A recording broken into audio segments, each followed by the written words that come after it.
Warren Buffett once said, the one easy way to become worth 50% more than you are now is to hone your communication skills. And guess what? He credits Dale Carnegie for helping him do just that.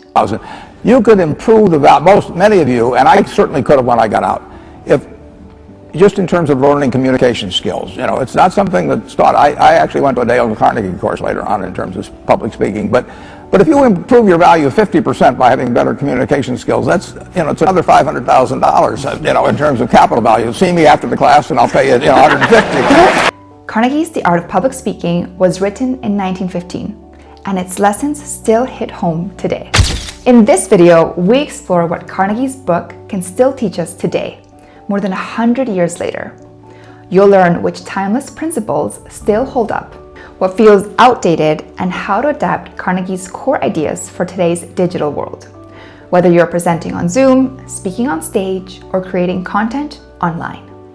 When writing The Art of Public Speaking more than 100 years ago, Carnegie got one thing right. Public speaking isn't about performing. It's about connecting. He believed that if you speak with sincerity, prepare with intention, and feel what you're saying, people will listen. He also believed that stage fright wasn't a weakness. It was proof that you care. And today, that idea holds true. Now, let's be real. The landscape has changed. In 1915, a great speech meant strong posture and a commanding tone. Today, it's more about adaptability. We speak to tiny black circles, we compete with 10 open tabs, and our audience scrolls away if we don't connect fast. Carnegie structure, still useful, but if you're too formal, too polished, you risk sounding out of touch. Here's what today's audiences really want. Not perfection, not power, but presence. Think about it.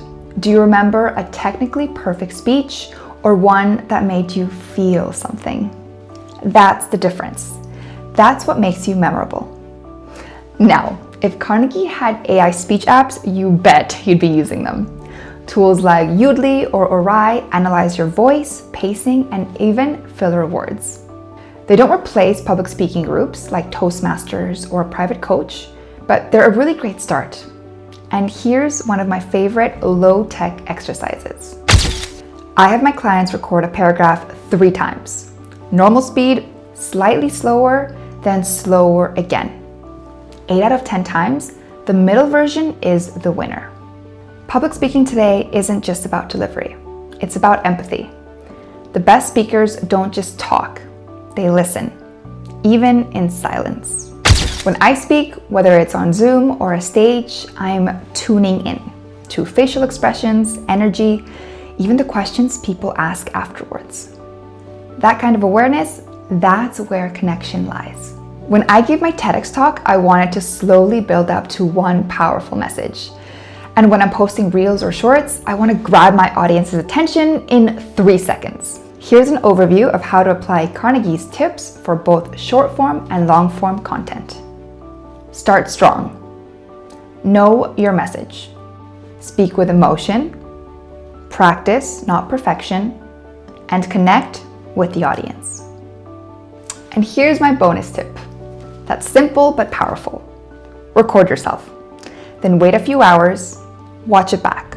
Not to judge, but to learn.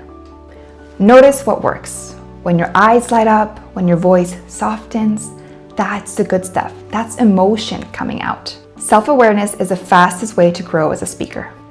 Carnegie wrote The Art of Public Speaking in another century, and his message still echoes today. Because whether you're on a stage, in a Zoom room, or filming for TikTok, speaking well isn't about being perfect. It's about being real. Let your voice shake, let the nerves show. That's not weakness. That's honesty. It means you care, and that's what the world listens to.